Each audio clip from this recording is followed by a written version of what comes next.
That long before social media, long before Instagram or TikTok or having followers or getting likes, long before all of that, Jesus understood that we all have a desire to be seen.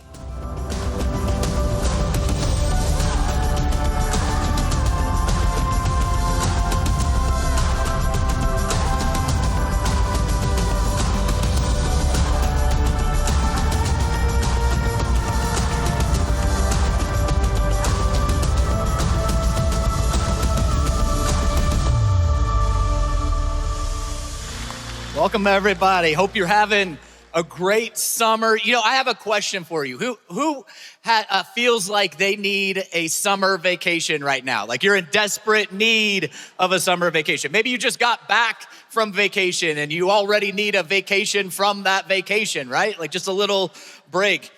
I don't know if you feel like me. Sometimes I feel like I've already been on vacation. Like I've already traveled the world just watching all the different people I follow on social media on vacation. Because people post about everything. Like, here's my picture of my smoothie by the beach. I'm like, I want a smoothie. I want to be by the beach. Or here's my sunset. Here's me in the mountains. Here's my feet by the pool. Which, can we just all agree on something? Like, you can just take a picture of the pool. We don't need your feet in the shot to know that you were by the pool. Skip the feet. But sometimes getting the picture, it ruins the moment. Does anybody know what I'm talking about? It's like where you're at dinner, you're hungry, you order, the appetizer comes out, it's this beautiful plate of nachos. And as you reach for one, your wife slaps your hand and says, "No, I need a picture first." Apparently the phone eats first. Or you're watching a beautiful sunset and someone in your family says, "Turn around." And then now you're taking 15 different pictures, arguing about flash or no flash to get the sunset perfect in the background. And by the time you turn around, the sunset's gone. It's nighttime. It's over. All because you were trying to get the picture. And I'm not anti-pictures. I'm not anti-social media. I love capturing memories. I love sharing them, posting about them. But have you ever caught yourself doing something, not because you wanted to do it, but because you wanted people to know you did it? The more I thought about that this week, the more I realized that this might actually be one of the biggest struggles in our culture right now. Because somewhere along the way, we stopped living life and we started performing life. And that's exhausting, isn't it? That's tiring. Because now we're constantly managing what people think about us. We want to look like we're happy or successful. We want to look like we have it all together, like we're good parents, like we're generous, like we're spiritual. And eventually it becomes so tiring trying to manage everybody else's perception of us. Which is why I'm excited to kick off this brand new series this week called An Audience of One. Because over the next few weeks, we're gonna wrestle with the simple but powerful idea. The idea is what God thinks about us is more important than what anyone else has to think about us. What God thinks about us is way more important than what anyone else thinks. And every single one of us has an audience that we're tempted to live for. Could be our family, could be our friends. It could be that group of parents at the school pickup that you really want to be your friends, or the parents on the other sports team or on your sports team. Like, how do we start this up? How do we start this friendship up? Our audience could be coworkers or our boss or that girl or that guy that we're trying to get the attention of. Sometimes our audience is complete strangers on the internet. But every single one of us has an audience. And Jesus is gonna challenge us to live our lives for an audience of one. And today we're kicking off this series with a message titled, When No One's Watching. When no one's watching. We're gonna be in Matthew chapter 6 this week, and this is part of Jesus's Sermon on the Mount. Over the last several weeks, we've been in the book of Matthew, the Gospel of Matthew, looking at one of the most famous sermons ever preached by the greatest teacher, the greatest preacher to ever do it, Jesus. And I love this because Jesus saw something in humanity that's still true today. That long before social media, long before Instagram or TikTok or having followers or getting likes, long before all of that, Jesus understood that we all have a desire to be seen. We all have this want or this need to be seen. And it's not necessarily a bad thing, but it can become dangerous when being seen starts driving the decisions that we make. Because here's the life problem that I wanna help solve today, that Jesus' words will help us solve today. And that is that we spend so much energy trying to manage everybody else's perception of us that we forget whose opinion actually matters. We forget whose opinion we should be living for. And that's where today I just want to get really practical with you, because Jesus is about to show us that even good things can become unhealthy things if we're doing them for the wrong reasons. Which brings us to the question I want laying over this entire message today. This might be a question that makes a couple of us feel uncomfortable, and that's okay. We gotta get comfortable with being uncomfortable at times, right? Because that's how we grow. We gotta make ourselves uncomfortable. Here's the question I want you asking yourself. If nobody ever knew you did it, would you still do it? If nobody ever knew, write that down. Take a picture of that. Whatever you gotta do to ask yourself that this week. Just have that question playing through your mind. If nobody ever knew, if nobody ever applauded, if nobody ever liked the post, if nobody ever thanked you or gave you credit, if nobody ever knew, would you still do it? Because that question might reveal who we're really living for. Let's see what Jesus has to say in Matthew 6, verse 1. Look at this. He says, watch out. Don't do your good deeds publicly to be admired by others, for you will lose the reward from your Father in heaven. When you give to someone in need, don't do as hypocrites do, blowing trumpets in the synagogues and streets to call attention to their acts of charity. I tell you the truth, they have received all the reward they will ever get. But when you give to someone in need, don't let your left hand know what your right hand is doing. Give your gifts in private, and your Father who sees everything will reward you. Your Father who sees everything will reward you. Now, before we go any further, did anybody catch how funny Jesus is in those verses? Like, he says, don't be like the hypocrites blowing trumpets everywhere they go. I love that visual. Can you imagine that? It actually brings to mind a visual from a sports team that I recently saw on the internet. So in sports, in baseball, in professional baseball, well, all of baseball, there's a position called the closing pitcher, which the closing pitcher's job is to come into the game and save the day, to save the game. Normally you have a lead, you bring in your famous closing pitcher to try to get the last 3 outs so that you can protect that lead and you can win the game. Well, the Mets had a closing pitcher, he's with the Dodgers now, that had a walk-in song played by Timmy Trumpet. And the Mets actually hired Timmy Trumpet to play the walk-in song every time this pitcher came in to save the day. I have an example of it here, check this out.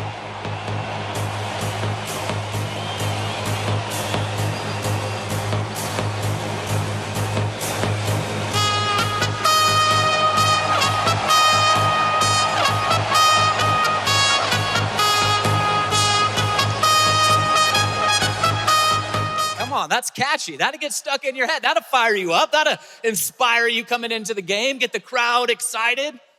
But can you imagine if we had a Timmy Trumpet following us around everywhere we went, just playing your own walk-in music every time you did something good? That's what those verses remind me of. Like every time you help somebody move out of their house, or you buy a coffee for somebody in line at Starbucks and just you serve at your church, you donate money, cue the walk-in music, come on, look at me. You put your shopping cart away in the parking lot.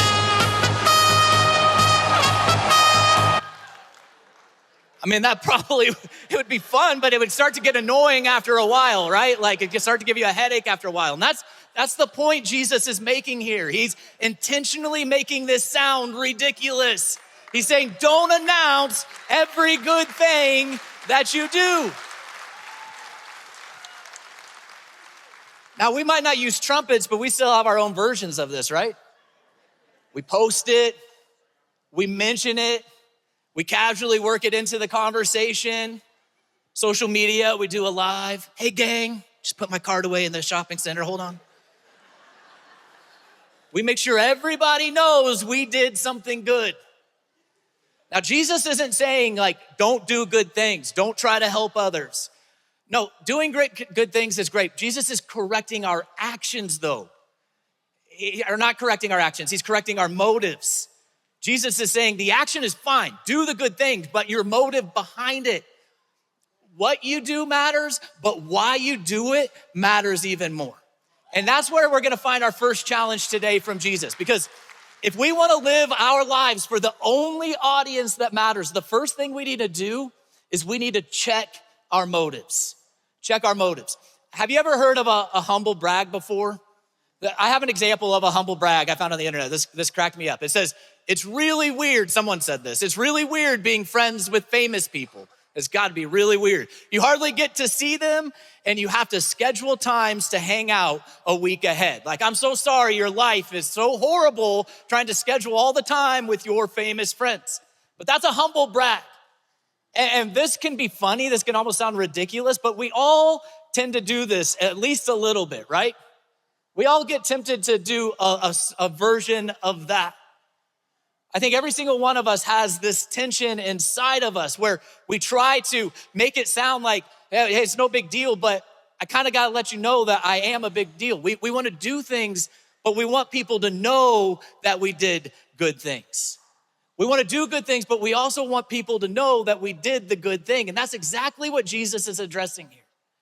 He's not just addressing generosity or helping or serving.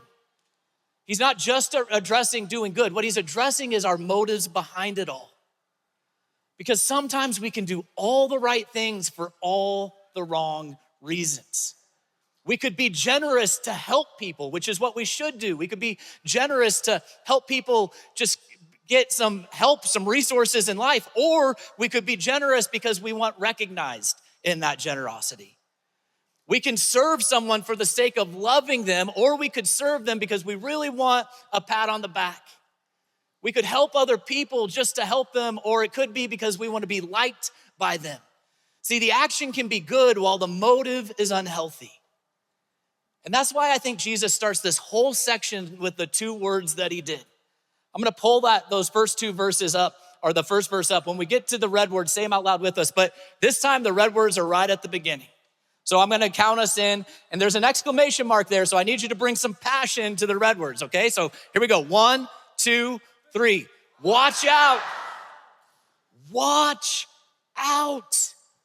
Don't do your good deeds publicly to be admired by others, for you will lose the reward from your Father in heaven.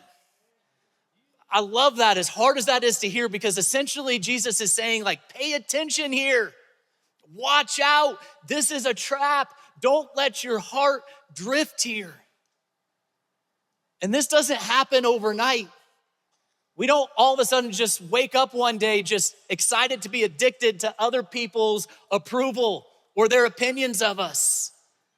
This happens over time. It's subtle, it's sneaky, it's a slow creep into our lives.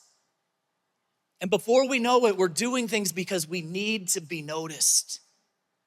Which is why I want to give us a really easy practical application for this point. Earlier this summer, I was hanging out with my friend Bob, he's this brilliant author, he's this brilliant thinker. And he said something that stuck with me. He said every once in a while, he'll find himself in a conversation or he'll find himself where he's speaking publicly. He does these public speaking engagements. And he'll realize, like, wait a second, I'm bragging right now. I'm kind of putting on a show right now. I'm trying a little too hard. I'm not being the real, authentic me, the humble me. And right there in the middle of his conversation, right there in the middle of talking, what he'll do is he'll just clap his hands together one time. He'll just have this practice. And the other person doesn't know what he's doing, might look a little crazy to them, but just one time he'll clap his hands together. Just reset. It's almost like in scene. Stop what you're doing right now. Stop performing. Just be you. And I absolutely love that because some of us, maybe we need that practice, that one clap practice in our own life. Like we're telling a story, we're trying hard to impress somebody. Just realize you're doing it and reset. You're posting something, looking for validation, just delete the post. You're living for everybody else. You're making sure everybody else knows that you did a really good thing. In the middle of it, just reset. Stop. Sometimes we need something that reminds us, I'm not performing for people. I'm only living for one audience. So that's our homework this week. Just realize, pay attention to when you're doing it. Before you post it or say it or announce it, just ask yourself, if nobody knew that I did it, would I have still have done it? If nobody knew I did it, would I still do it? Because that question will expose our motives every single time. Would I still be generous? Would I still help? Would I still encourage people? Would I still do the right thing if nobody ever knew?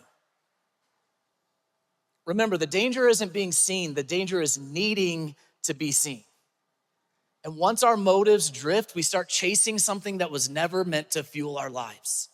Which brings us to the second point Jesus is gonna put in front of us today, the second challenge he's gonna put in front of us. And that is, if we wanna start living our lives for an audience of one, we have to stop chasing applause. We have to stop chasing applause. Have you ever noticed when we give awards out these days, it's not like just first place anymore. Like there's an award for everything. There's Employee of the Month, Rookie of the Year, MVP, and then you start going into things like Best Dressed, Best Smile. My daughter at cheer, she recently just won the award Tiny But Mighty. And she was confused by this, a little put off by, I'm like, babe, like they're saying you're strong. She's like, no, Dad, they're saying I'm small. I'm like, yeah, they kind of are, and you kind of are. But they didn't even know there was an award for that. I recently found an award, and maybe some of us can relate with this. You're like, I need this award. This trophy says, I survived the drama. I survived. Who needs this trophy right here? You made it. You survived the drama. Probably a lot of us. I didn't know there was a trophy for it, but these are the kind of trophies we need. That's the kind of recognition that we need. And awards are awesome. I love celebrating people. I love when my kids get random Tiny But Mighty awards, as long as it makes them feel good. There's nothing wrong with celebrating people. But somewhere along the way, we started believing that applause was supposed to fuel our lives. Like everything needed recognition. And that's exactly what Jesus is gonna be talking about in that second verse. Look at what he says here. He says this, he says, when you give to someone in need, don't do as the hypocrites do, blowing trumpets in the synagogues and streets to call attention to their acts of charity. I tell you the truth, they have what? They've received all the reward that they will ever get. Received, past tense. Jesus says they already got their reward. They already got their applause. They already got their recognition, the attention. They already got the compliments. And that's it. That's all they'll ever get. And Jesus is essentially asking in those verses, is that really enough? Is that really enough for you? Because the problem with applause is that it never lasts. You get a good compliment and it feels good for like 10 minutes, but then you're in need of another compliment. Or you get the promotion and that feels great, but then eventually weeks and months down the road, you're already ready for the next promotion. You need another one. You post something online, it goes viral. That's incredible, but then you need the next post to go viral or you feel like a failure, and eventually you need more and more and more because applause is addictive. And here's why. Once people become your reward, you always need more people. Once people, the applause of people, the recognition of people become your reward, you're gonna always need more. And that becomes exhausting. That's what becomes tiring, because now your joy depends on other people's opinion. Now your confidence depends on what they think.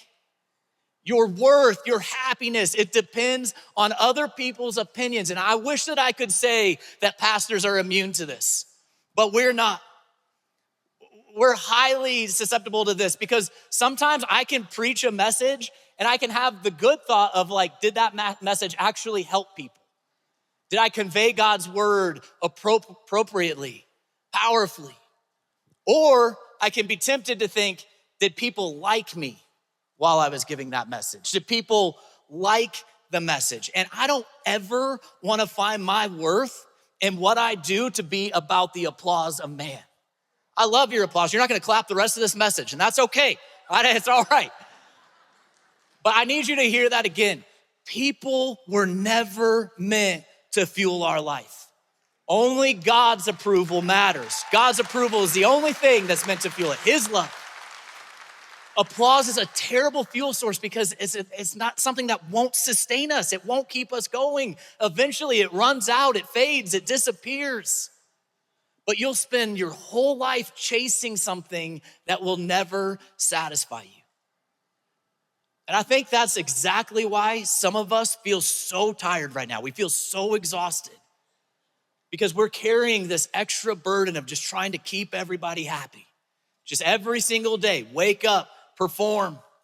Wake up, manage people's perceptions.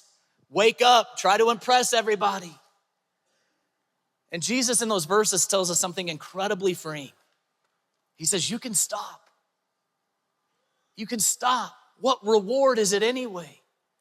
There's already someone that sees you. I see you. My reward, Jesus is saying, is all you need. And you won't exhaust yourself trying to earn it because you already have it. Which brings us to our final challenge that we're gonna see from Jesus today, and that is to trust that God sees you.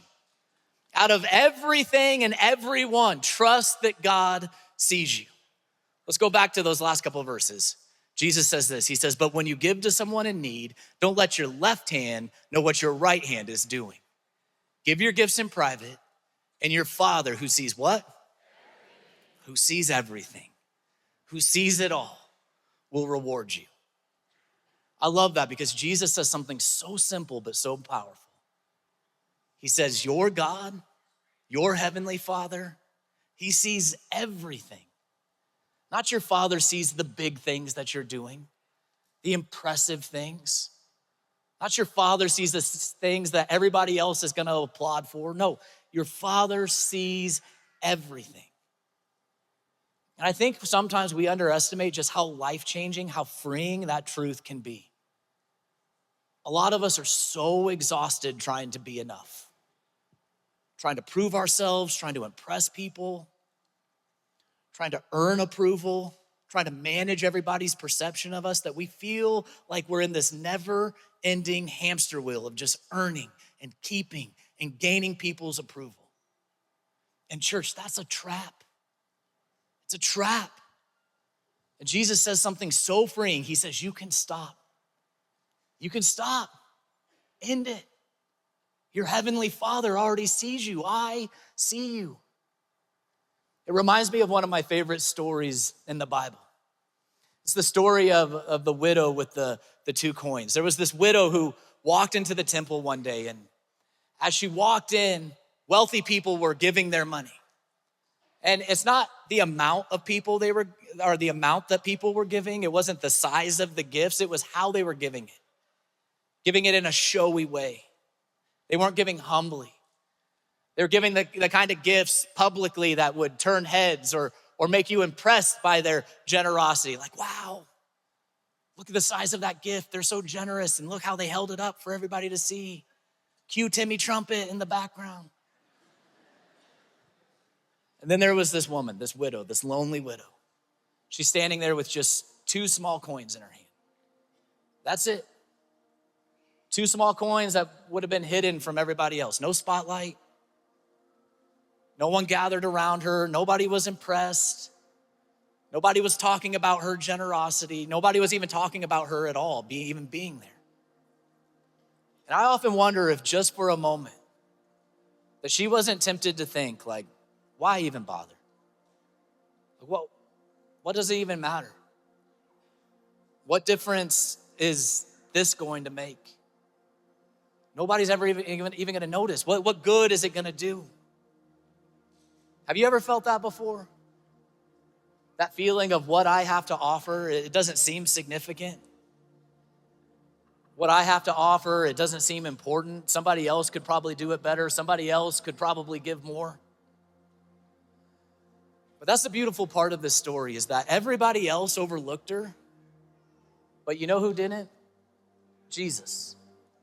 Jesus saw her. Out of all the people that were there that day, no one else even took notice of her. But Jesus noticed her. He stopped. He pointed her out. He used her as an example. He celebrated her because she was giving all that she had to give. And I love this because 2,000 years later, we don't know the names of the wealthy people that were giving. We don't know the size of their gifts. They're not the main characters in the story. We don't know who received all the applause that day by the bystanders, by the crowd. We don't know who impressed everybody. We don't know. We're not even talking about them, but do you know who we are talking about? The widow with the 2 coins. And why? Why are we still talking about her? Because Jesus noticed her. Because Jesus saw her. Because Jesus pointed out her faithfulness, her obedience, her quiet generosity that she could give, only could give, all that she could give. She wasn't giving for people or the applause of man. She was giving what she had to give to God. And church, that's the freedom Jesus is inviting us into. To stop performing, to stop trying to impress everybody, to stop waiting until we have something big enough to showcase, and instead to faithfully do the little things that God puts in front of us. Be obedient in the little things, trusting that he sees every single one of them because God sees what the world overlooks. And I think somebody here needs to hear that today. God sees what the rest of the world is overlooking in you. He sees the unseen sacrifices that you're making. He sees the prayers that you feel like are going unnoticed or unheard. He sees the hidden generosity. He sees the private obedience. He sees the faithful moments that nobody is applauding for. The things that you do in obedience, it may never be posted. It may never be recognized. No one ever may clap for it, but they will always be seen by God. And maybe that's the freedom that Jesus is inviting all of us into today, that we don't have to perform anymore. We don't have to exhaust ourselves trying to chase everybody else's approval. Because when you know God sees you, you stop needing everybody else to. When you know that your Heavenly Father sees you and you have that confidence, you don't need anybody else. Remember one question: if nobody knew you did it, would you still do it? Would you still do it? And as followers of Jesus, we don't live for the applause of people. We live for an audience of one.